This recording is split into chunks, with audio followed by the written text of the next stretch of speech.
देवउठनी एकादशी व्रत कथा। कार्तिक माह के शुक्ल पक्ष की एकादशी को देवउठनी एकादशी, देवोत्थान एकादशी, देवउठनी, 11 प्रबोधिनी एकादशी आदि नामों से जाना जाता है। इस दिन श्री हरि विष्णु निद्रा से जगते हैं।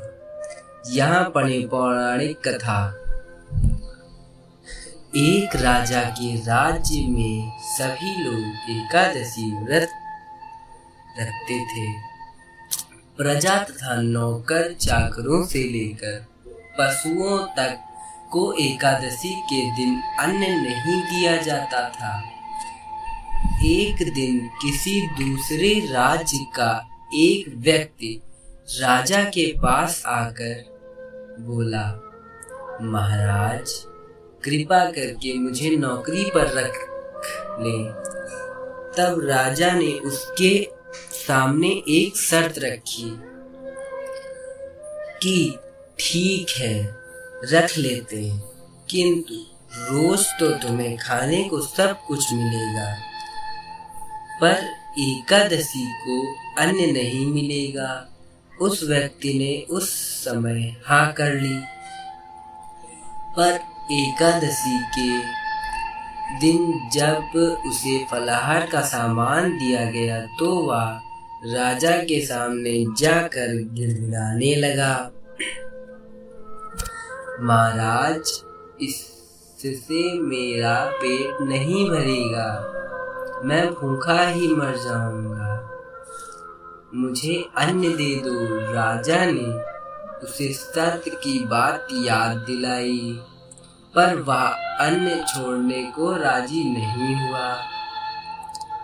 तब राजा ने उसे आटा, दाल, चावल आदि दिए। वह नित्य की तरह नदी पर पहुंचा और स्नान कर भोजन पकाने लगा। जब भोजन बन गया तो वह भगवान को बुलाने लगा, आओ भगवान, भोजन तैयार है।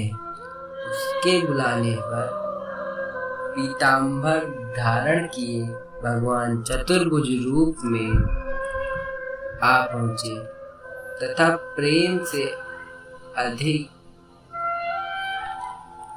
से उसके हाथ से भोजन करने लगे।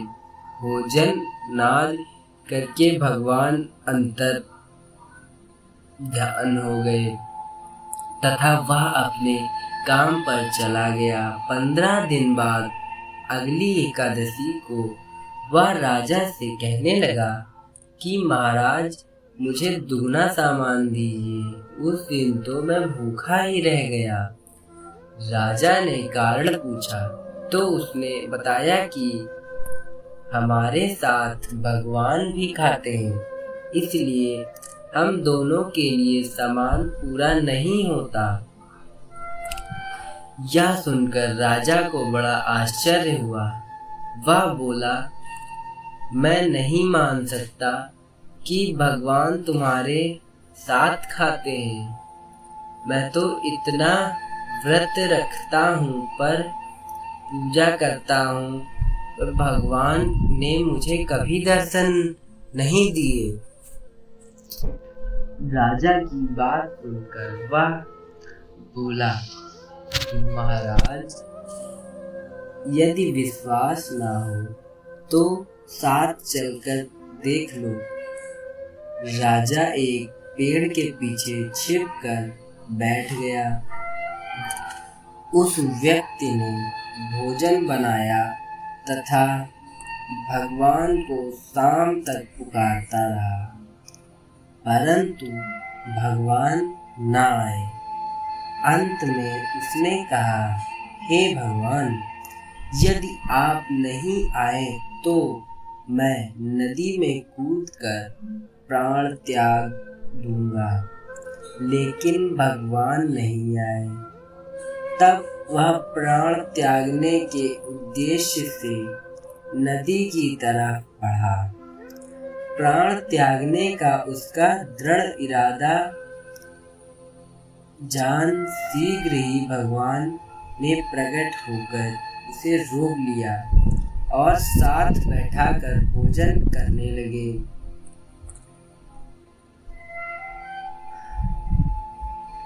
खा पीकर वे उसे अपने विमान में बैठाकर अपने धाम ले गए। यह देख राजा ने सोचा कि व्रत उपवास से तब तक कोई फायदा नहीं होता जब तक मन शुद्ध ना हो। इससे राजा को ज्ञान मिला कि वह भी मन से व्रत उपवास करने लगा और अंत में स्वर्ग को प्राप्त हुआ। धन्यवाद दोस्तों। अगर आपको हमारी कहानी अच्छी लगी हो तो लाइक, कमेंट, शेयर और सब्सक्राइब करके जाइएगा। Thank you. जय श्री राम दोस्तों।